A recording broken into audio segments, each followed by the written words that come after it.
Corruption is like termites, silent, hidden, but deadly. If not noticed before it's too late, will it collapse an institution? The people of Kittered wanted a bigger hall. They dreamed of a place large enough for everyone to gather, a symbol of their unity and strength. Under the chief's leadership, they worked tirelessly. The men went into the forest, their axes ringing as they cut strong tree bars. The women, with determination in their eyes, carried heavy bundles of thatch for the roof. Even the youth joined in, their energy boundless as they dug the foundations, their laughter echoing across the village. Day after day, they toiled under the hot sun, their sweat watering the very ground where their new hall would stand. It was a community project, built on hope and shared effort. As the structure began to take shape, an elder, his face etched with the wisdom of many seasons, walked slowly around the site. He looked at the placement, he felt the direction of the wind,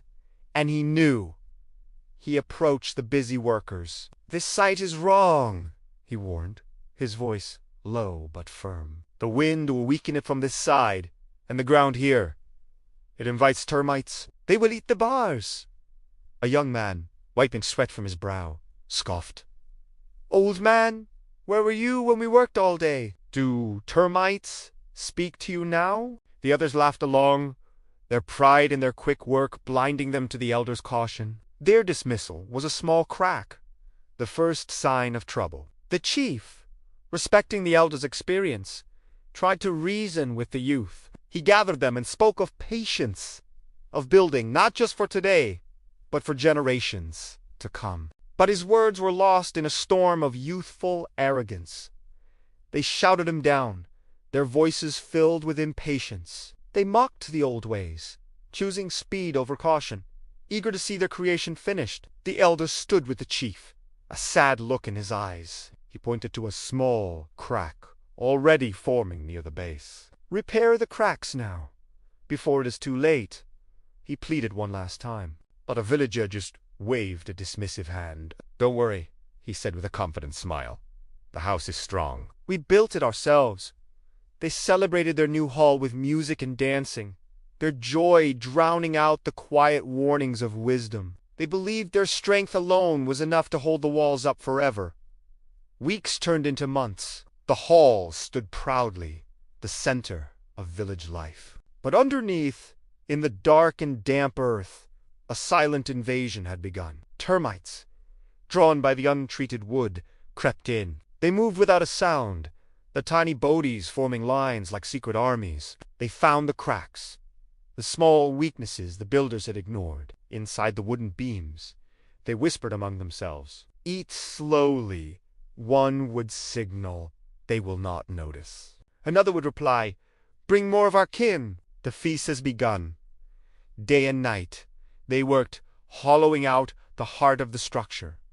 On the surface, everything looked perfect, but inside, the wood was turning to dust. The silent attack continued, unseen and unheard, a deadly secret hidden within the walls of the proud new hall. The cracks the elder had warned about began to spread, thin as a spider's web at first, then growing wider, deeper. Then came a day the winds blew with unusual force. It howled through the village, rattling doors and bending trees. Inside the hall, a meeting was underway. The villagers sat, unaware of the danger that surrounded them. The building began to groan, a low, deep sound of wood under stress. It started to shake, gently at first, then more violently.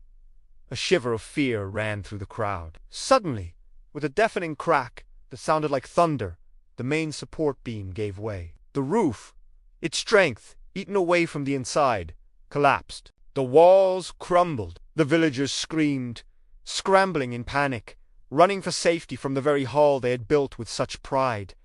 Dust and debris filled the air. When it settled, chaos and disbelief remained. The youth who had scoffed at the elder looked at the ruins, his face pale with shock. "We should have listened!"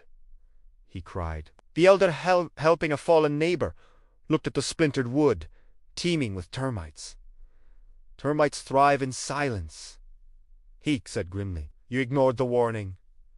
The next day, the people of Kittered stood among the ruins of their dream. Termites crawled openly over the fallen beams, their destructive work now visible to all. The silence of their attack had ended in a loud, devastating collapse. This is the nature of corruption. It works silently, hidden from view, eating away at the foundations of our families, our communities, our nations. It thrives when we ignore the small cracks, when we dismiss the voices of wisdom, when we choose speed over integrity.